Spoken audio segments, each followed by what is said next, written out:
Good morning students. আগের দিন আমরা শুরু করেছিলাম তোমাদের ফিজিক্যাল সায়েন্সের কারেন্ট ইলেকট্রিসিটি বা চলক তড়িৎ, এবং এই সংক্রান্ত যে ভিডিওটি সেটা তোমাদের আপলোড করা আছে কারেন্ট ইলেকট্রিসিটি পার্ট 1 বলে। যারা দেখোনি সেই জায়গাটা তারা দেখে নেবে, তাহলে এটা বুঝতে সুবিধা হবে। আমরা আগের দিন ওহমের সূত্রের গাণিতিক রূপ প্রতিষ্ঠা করেছিলাম, যেখানে ভি ইকুয়াল টু আই আর, যেখানে ভি ইকুয়াল টু বিভব প্রভেদ, আই ইকুয়াল টু প্রবাহ মাত্রা এবং আর ইকুয়াল টু রোধ।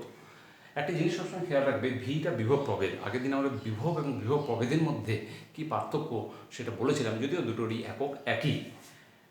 যেটা তোমাদের ভুল হয় সেটা হচ্ছে, যেমন ধরো এই অঙ্কটা দিয়ে আমরা যদি একটু বোঝার চেষ্টা করি, একটা পরিবাহীর দুই প্রান্তের বিভব যথাক্রমে 15 ভোল্ট ও 5 ভোল্ট, পরিবাহীতে 4 অ্যাম্পিয়ার তড়িৎ প্রবাহ মাত্রা হলে পরিবাহী রোধ কত? যদি তোমার বিভব প্রভেদ দেওয়া থাকতো তাহলে তুমি ভি এর জায়গায় বসিয়ে দিতে পারতে, কিন্তু এখানে কিন্তু বিভব প্রভেদ দেওয়া নেই, বিভব দেওয়া আছে। তার মানে আমার এখানে V1 equal to 15 volt, V2 equal to 5 volt, আর I ইকুয়াল টু তোমার দেওয়া আছে 4 অ্যাম্পিয়ার। তাহলে আমাকে যেটা বের করতে হবে, R ইকুয়াল টু কত রোধ। তাহলে আমার ফার্স্ট কাজ হচ্ছে বিভব প্রভেদটা বের করে নেওয়া। তাহলে বিভব প্রভেদ কত হবে? বিভব প্রভেদ মানে হচ্ছে দুটো পরিবাহীর ওই দুই প্রান্তে যে বিভব রয়েছে তাদের ডিফারেন্স। তাহলে বিভব প্রভেদ ভি ইকুয়াল টু হয়ে যাবে V1 মাইনাস V2। তার মানে 15 মাইনাস 5 ভোল্ট, তার মানে এটা হয়ে গেল 10 ভোল্ট। তাহলে এই সূত্র থেকে ওহমের সূত্র থেকে ভি ইকুয়াল টু আই আর থেকে আমরা কি পাবো? ভি ইকুয়াল টু আই আর, তাহলে আর ইকুয়াল টু হয়ে যাবে ভি বাই আই। ভি এর ভ্যালুটা আমরা বসিয়ে দেবো 10 ভোল্ট, আই তো দেওয়া আছে 4 অ্যাম্পিয়ার। তাহলে কত হবে? ভোল্ট পার অ্যাম্পিয়ার। ভোল্ট পার অ্যাম্পিয়ার মানে কি?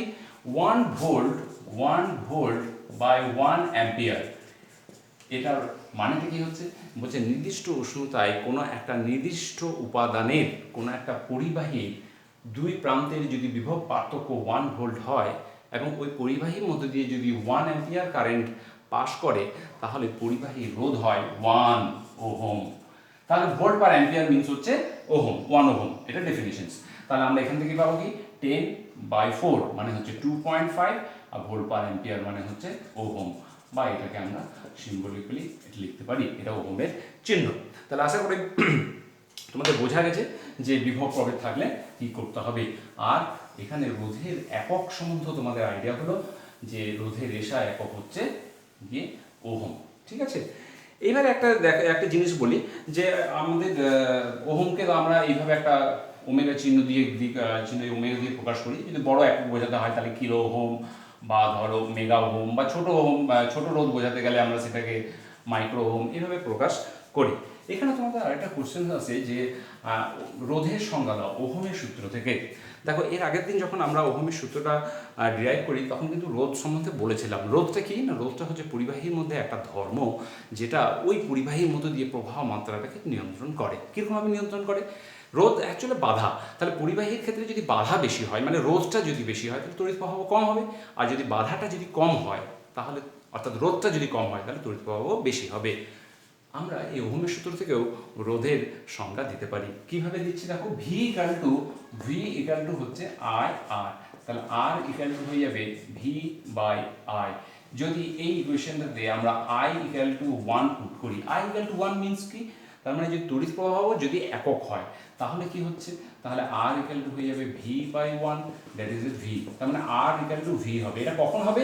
যদি আই ইকাল টু 1 হয়। তার মানে আমরা বলতে পারি একটা নির্দিষ্ট উষ্ণতায় কোনো নির্দিষ্ট উপাদানের তৈরি কোনো পরিবাহীর মধ্য দিয়ে যদি একক প্রবাহ মাত্রা যায়, তাহলে ওই পরিবাহীর দুই প্রান্তের বিভব পার্থক্যই হলো ওই পরিবাহীর রোধ। তাহলে এইভাবে আমরা এখান থেকে রোধের সংজ্ঞা করতে পারি।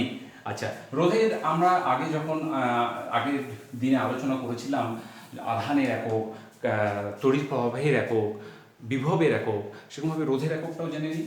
রোধের একক, রোধেরও ওরকম আমরা দু রকম একক জানবো। কি কি জানবো? একটা হচ্ছে সিজিএস একক।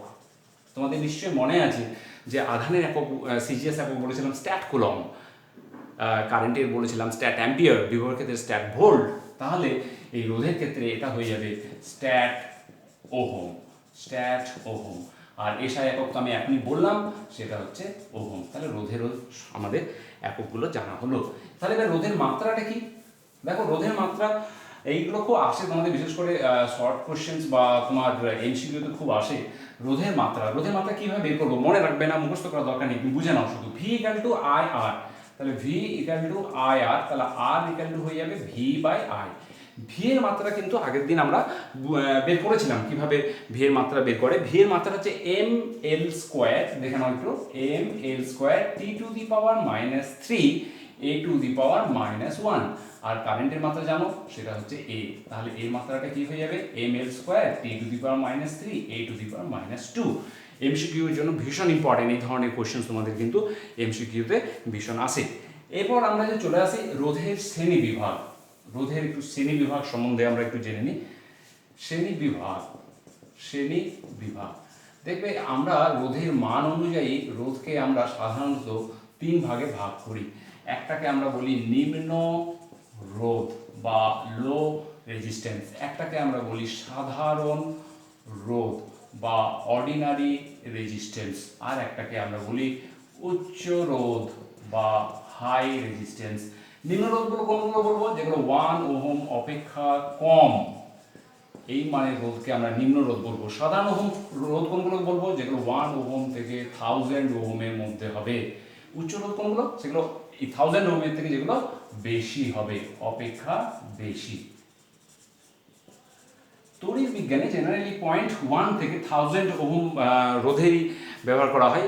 এটা তোমাদের দেখবে বিভিন্ন রকম রেজিস্ট্যান্স বক্স পরীক্ষাগারে যখন দেখবে তখন এই দেখবে। আর ইলেকট্রনিক্স এক্সপেরিমেন্টগুলোতে জেনারেলি হাই রেজিস্ট্যান্স মানে 1000 ওহম অপেক্ষা বেশি রোধ ইউজ করা হয়, এবং সেইগুলোকে আমরা কার্বন রেজিস্টার ইউজ করি, এবং সেগুলোর গায়ে কিন্তু কোনো নাম্বার মানে রোধের মানটা লেখা থাকে না, কতগুলো কালার কোডিং করে দেওয়া থাকে, সেখান থেকে কোডিংগুলো জানতে হয় এবং সেখান থেকে রোধের মানটা তোমাকে ক্যালকুলেশন করে নিতে হয়।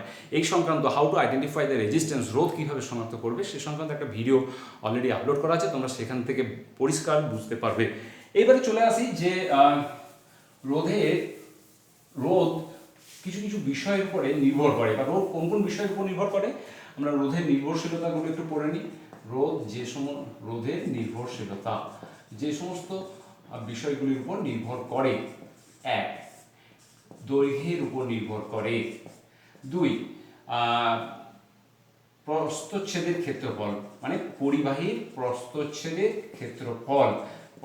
ক্ষেত্রফলের উপর নির্ভর করে, 3 উপাদান মানে ওই পরিবাহীটি কি উপাদানের তৈরি তার উপর নির্ভর করে, 4 উষ্ণতার উপর নির্ভর করে। এছাড়াও তোমার ধরো চাপ বা তোমার চৌম্বক ক্ষেত্রের তীব্রতা এইগুলোরও প্রভাব লক্ষ্য করা যায়, বা আলো, পরিবাহীর উপর আলো পড়লে কি হয় এগুলোরও প্রভাব লক্ষ্য করা যায়। এখন আমরা ফার্স্ট এই যে দুটো পয়েন্ট দৈর্ঘ্য এবং প্রস্থচ্ছেদের ক্ষেত্রফল এই দুটো আমরা এখন আগে পড়ে নেব, তারপর আমরা বাকি পয়েন্টগুলোতে আসবো। যদি ধরি কোনো একটা পরিবাহীর যদি দৈর্ঘ্য আমরা ধরে নিলাম এল আর প্রস্থচ্ছেদের ক্ষেত্রফল ধরলাম ক্যাপিটাল এ এবং পরিবাহীর রোধ আর, তাহলে এই পরিবাহীর দৈর্ঘ্যের উপর কীভাবে নির্ভর করে দেখো, আর প্রপোর্শনস টু এল। প্রপোর্শন মানে জানো, মানে যদি দৈর্ঘ্যটা বাড়ে তাহলে রোধটা বাড়বে, আর দৈর্ঘ্যটা যদি কমে তাহলে রোধটা কমবে। এটা কখন না, যখন বাকি উপাদানগুলো যখন স্থির থাকবে মানে অপরিবর্তিত থাকবে, মানে যখন এ স্থির, এ মানে প্রস্থচ্ছেদের ক্ষেত্রফল, অথবা উপাদান এবং উষ্ণতাও যখন স্থির। জিনিসটা একটু বুঝে নিই। মনে করো ধরো এই ধরনের একটা পরিবাহী আছে, আবার এরকমই প্রস্থচ্ছেদের ক্ষেত্রফল বিশিষ্ট আর একটা মনে করো পরিবাহী রয়েছে। ছবি দেখে বুঝতে পারছো এই পরিবাহীটির দৈর্ঘ্য অপেক্ষা বেশি, তাহলে যার ক্ষেত্রে দৈর্ঘ্যটা বেশি হবে সেটার ক্ষেত্রে রোধটাও বেশি হবে। কিন্তু একটাই জিনিস মনে রাখবে যে দুটোর ক্ষেত্রে কিন্তু প্রস্থচ্ছেদের ক্ষেত্রফলটা কিন্তু একই হতে হবে, তাহলে এইটার ক্ষেত্রে রোধ কম হবে। তাহলে বোঝা গেল কিভাবে দৈর্ঘ্যের উপর নির্ভরশীল। আচ্ছা, এই সেকেন্ড কন্ডিশনে চলে আসি। সেকেন্ড কন্ডিশন কি বলছে, প্রস্থচ্ছেদের ক্ষেত্রফলের সাথে কিভাবে ডিপেন্ড করে না, আর প্রপোর্শনস টু 1/a।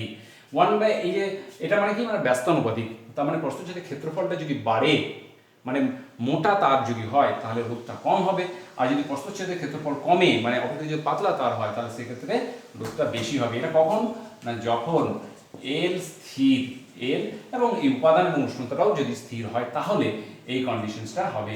এটাকে আমি 1 নম্বর ইকুয়েশন, এটাকে 2 নম্বর ইকুয়েশন দিই। এই দুটোকে যদি আমি যৌগিকভেদের উপপাদ্য অনুসারে আমরা লিখতে পারি আর প্রপোর্শনস টু এল বাই এ, কখন?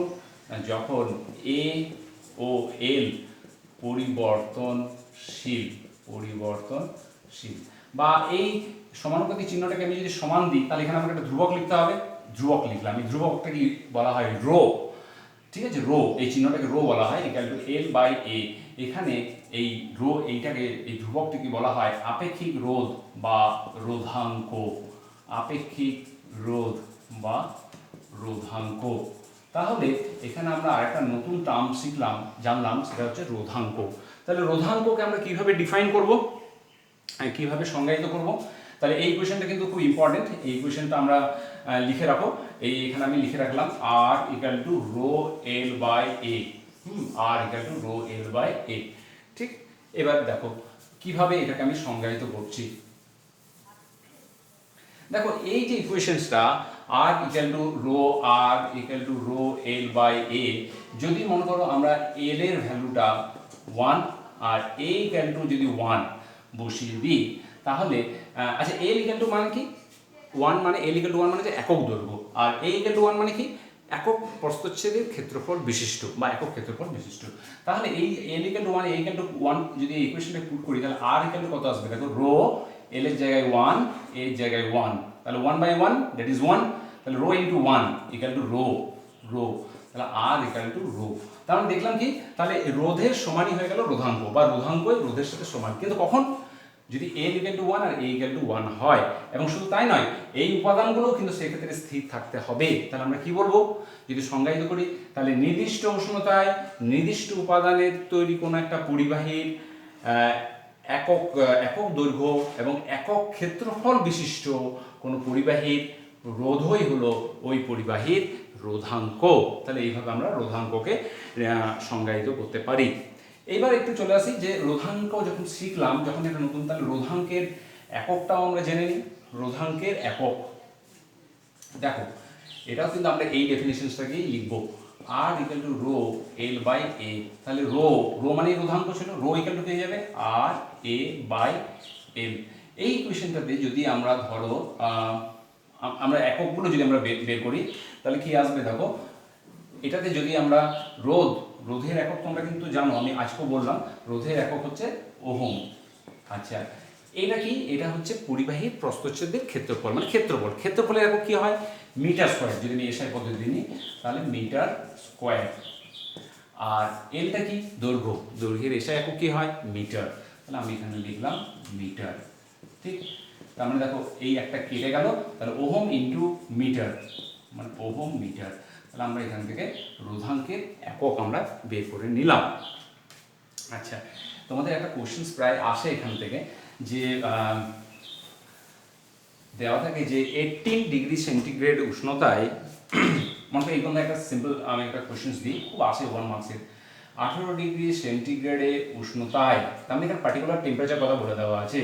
তামা, তামা, তামা, তামা মানে একটা নির্দিষ্ট উপাদানের কথা বলা আছে, এবং তার রোধাঙ্ক, তামার রোধাঙ্ক, রোধাঙ্ক হচ্ছে 1.78 into 10 to the power -8 ohm metre. বলতে কি বোঝো? এই ধরনের কোশ্চেন্স কিন্তু তোমাদের দেয়। তাহলে আমরা কি বলবো? দেখো উষ্ণতা উপাদান, উষ্ণতা উপাদান দুটো ফিক্সড, রোধাঙ্ক দেওয়া আছে। তাহলে আমরা কি বলবো? তাহলে আমরা বলবো যে 18 ডিগ্রি সেন্টিগ্রেড উষ্ণতায় 1 মিটার বাহু বিশিষ্ট তামার ঘনকে দুটো বিপরীত পৃষ্ঠের মধ্যে রোধ 1.78 into 10 to the power -8 ohm. ঘনক কেন বললাম? ঘনক কাকে বলে? ঘনক হচ্ছে যার সব বাহুগুলি সমান। তাহলে 1 মিটার বাহু বলেছি, আবার 1 মিটার ক্ষেত্রফল বলেছি। তার মানে সেটা যদি বাহু এবং ক্ষেত্রফল দুটোই যদি একক হয়ে যায়, তাহলে সেটা ঘনক তৈরি হয়ে যাবে, সেক্ষেত্রে বলতে পারি। তাহলে আবার বলি, 18 ডিগ্রি সেন্টিগ্রেড উষ্ণতায় তামার 1 মিটার বাহু বিশিষ্ট তামার পরিবাহীর ঘনকের বিপরীত পৃষ্ঠের মধ্যে রোধ হচ্ছে 1.78 into 10 to the power -8 metre. এখান থেকে আর একটা খুব ইম্পর্টেন্ট কোশ্চেন প্রায় দেয়, সেটা হচ্ছে জেনে রাখো। বলা হচ্ছে যে রোধ এবং রোধাঙ্ক, এই যে একটু আগে আমরা প্রুভ করলাম যে রো ইকুয়াল টু আর, সেখান থেকে কোশ্চেনটা আসে রোধ ও রোধাঙ্কের, রোধ ও রোধাঙ্কের মধ্যে কোনটি বেশি মৌলিক, কোনটি বেশি মৌলিক। দেখো এখানে এই কোশ্চেন্সটা কিভাবে অ্যান্সার করবে বা কি লিখবে, যে রোধ আর রোধাঙ্কের মধ্যে দেখো যদি নির্দিষ্ট উষ্ণতায় কোনো পরিবাহীর যদি দৈর্ঘ্য এবং প্রস্থচ্ছেদের ক্ষেত্রফল এই দুটো যদি আমাদের পরিবর্তিত করা হয় তাহলে কিন্তু রোধ পরিবর্তিত হয়, কিন্তু রোধাঙ্ক পরিবর্তন হয় না। তাহলে রোধাঙ্ক এই দুটো জিনিসের উপর ডিপেন্ড করে না, কিন্তু উপাদান এবং উষ্ণতার উপর নির্ভর করে। তাহলে কিন্তু রোধ এই চারটি জিনিসের উপর ডিপেন্ড করে। তাহলে সেক্ষেত্রে আমরা বলবো রোধাঙ্ক হচ্ছে বেশি অধিকতর মৌলিক। ঠিক, এইবার আমরা দুটো একটা জিনিস পড়ে নিই, সেটা হচ্ছে এই প্রসঙ্গেই চলে আসি, সে হচ্ছে পরিবাহিতা। পরিবাহিতা, পরিবাহিতা কি? পরিবাহিতা কি? পরিবাহিতা বলতে পরিবহন করার ক্ষমতা। কি পরিবহন করবে? তড়িৎ পরিবহন করবে। কে বেশি ভালো পরিবহন করতে পারবে? দেখো একটু বুদ্ধি খাটাও, যে যার ক্ষেত্রে যে সমস্ত পরিবাহীর ক্ষেত্রে বাধাটা কম হবে, মানে রোধটা কম হবে, সে ভালো তড়িৎ পরিবহন করতে পারবে।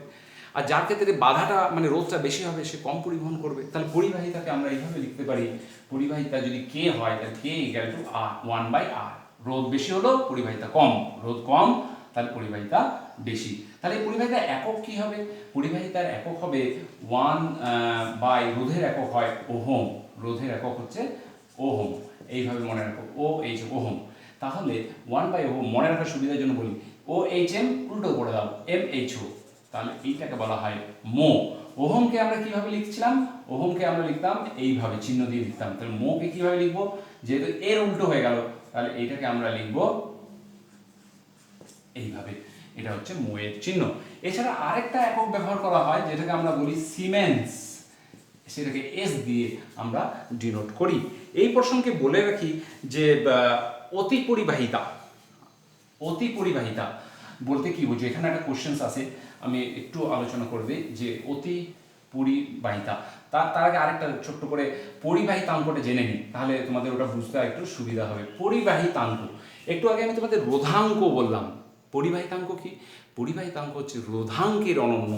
অনন্য বলতে এইভাবে বলতে পারি, পরিবাহিতাঙ্ককে আমরা সিগমা দিয়ে ডিনোট করি, তাহলে সিগমা ইকুয়াল টু হয়ে গেল 1/রো। রোধাঙ্কের অনন্যকেই পরিবাহিতাঙ্ক বলা হয়। তাহলে পরিবাহিতাঙ্কের একক কি হবে? দেখো মনে রাখার কত সুবিধা, ওহম। এটা আমি কি বললাম? রোধ, রোধাঙ্কের একক আমি কি বললাম একটু আগে? Ohm metre. তাহলে রোধাঙ্কের একক হচ্ছে ওহম মিটার। তাহলে এটা আমি এইভাবে লিখতে পারি, যদিও তোমরা এইভাবে লেখার কোনো প্রয়োজন নেই, আমি জাস্ট তোমাদেরকে মনে রাখার সুবিধার জন্য বলছি। তাহলে 1/ওহম মানে একটু আগে আমি বললাম কি হয়? মো হয়ে যায়। আর 1/মিটার মানে হয়ে গেল মিটার ইনভার্স। তাহলে মো মিটার ইনভার্স, সেটা হচ্ছে পরিবাহিতাঙ্কের একক, বা এটাকে যদি সিম্বলিকলি লিখতে চাও তাহলে এরকমভাবেও লিখতে পারো, সেটা হচ্ছে পরিবাহিতাঙ্কের একক। হ্যাঁ, এরপর তোমাদেরকে যেটা একটু আগে আমি বলছিলাম, যেটা অতি পরিবাহিতা বলতে কি বুঝি। অতি পরিবাহিতা দেখো কি? অতি পরিবাহিতা, অতি পরিবাহিতা কথাটা মানেই বুঝতে পারছো। অতি, অতি মানে কি হয়? বেশি। পরিবাহিতা, পরিবাহিতা মানে একটু আগে আমি বললাম যার তড়িৎ পরিবহন করার ক্ষমতা বেশি।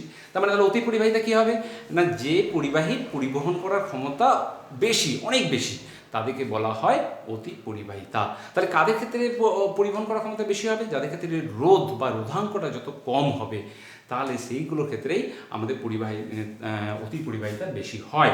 যেমন ধরো 4.10, এটা অনেক অত্যধিক কম টেম্পারেচারের ক্ষেত্রে হয়। 4.2 কেলভিন উষ্ণতায় পারদের ক্ষেত্রে পারদের রোধাঙ্ক তোমার শূন্য হয়ে যায়, পারদের রোধাঙ্ক শূন্য হয়ে যায়। তাহলে যে উষ্ণতাতে রোধাঙ্ক শূন্য হয়ে যায় সেই উষ্ণতাটাকে বলা হয় সংকট উষ্ণতা। তাহলে সংকট উষ্ণতাতে গিয়ে পড়ে অতি পরিবাহিতা লক্ষ্য করা যায়। আচ্ছা, এই প্রসঙ্গে একটা ছোট্ট নিউমেরিক্যালস আমরা করে নিই, যেটা এইরকম 1 মার্কস বা 2 মার্কসের নিউমেরিক্যালস তো তোমাদের এখন খুব আসে। যেমন ধরো যদি দেওয়া থাকে যে কোনো একটা তামার রোধাঙ্ক তোমার দেওয়া আছে, ধরো কোশ্চেন্সটা এরকমভাবে, খুব 1 নম্বর 2 নম্বরের কোশ্চেন সেগুলো, তামার রোধাঙ্ক হচ্ছে 1.78 × 10⁻⁻8 ওহম মিটার হলে এর পরিবাহিতাঙ্ক কত? পরিবাহিতাঙ্ক কত? একটু আগে আমি একটা কোশ্চেন দিয়েছিলাম যে তামার রোধাঙ্ক এত বলতে কি বুঝি, এই কোশ্চেন যে তামার রোধাঙ্ক এত হলে পরিবাহিতাঙ্ক কত। আমি একটু আগে তোমাকে বললাম যে পরিবাহিতাঙ্ক মানে হচ্ছে গিয়ে 1/রো। ঠিক, তাহলে রো এর ভ্যালুটা দেওয়া আছে, রোধাঙ্ক দেওয়া আছে, রো এর ভ্যালুটা দেওয়া আছে, সেটা হচ্ছে 1.78 × 10⁻⁸ ওহম মিটার। এটাকে ক্যালকুলেশন করলে আসে 0.56 ইন্টু 10⁸ ওহম মিটারটাকে একটু আগে করলে কি হয়, আমি একটু আগে বললাম মো মিটার ইনভার্স।